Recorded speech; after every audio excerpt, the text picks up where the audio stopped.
Guys, today we'll be talking about the Utah Jazz versus Dallas Mavericks in the first round. And let's just get into it. I want to hear your thoughts before we start today's video. Down below in the comment section, who do you think is going to win and in how many games? Utah Jazz versus Dallas Mavericks. Let's get right into it. And like and subscribe. Follow me on social media. Let's go. Look, the Utah Jazz might be the better team, but I don't know if they have the right mindset right now. They've lost a lot of leads in the fourth quarter recently, and they seem to have some sort of issue. I know Luka Dončić's health could become an issue. Obviously, he's got to be 110% because he's their team, basically. Dallas has been very under the radar. They've been arguably one of the best defensive teams, top 10 defensively. They've had a great season despite losing Tim Hardaway Jr. for a big amount of time, and Kleber was out for a good amount of time, but the addition of Spencer Dinwiddie gives them another guy who can get his own shot. I think that trade benefited them because Dāvis Bertāns being available as opposed to Kristaps Porziņģis, who wasn't really available for them, is good, and he's just a shooter. And in terms of what you need in the playoffs, I think Dinwiddie is an excellent addition because he's a guy who can get his own shot. He's, he plays pretty well. And Bertāns, I know he's a little bit of a crapshoot, but at least he allows them to spread the floor. So they got three guys in Dončić, Dinwiddie, and Jalen Brunson.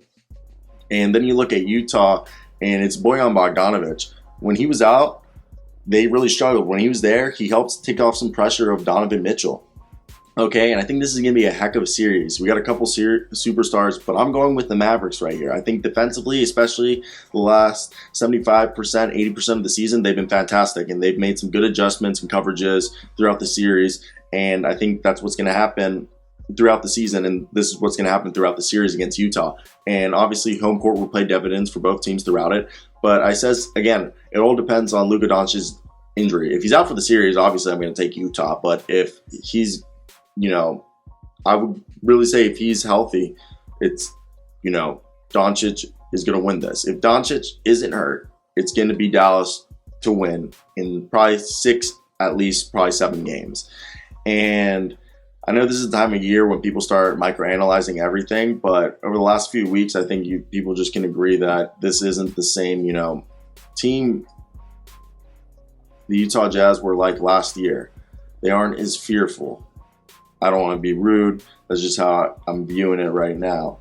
And I think there's just something going on there. There's a bigger picture that people aren't talking about. Maybe we're just missing. But yeah, that's my thoughts right here, guys. I want to hear yours, okay? What do you guys think of this team and what needs to be done?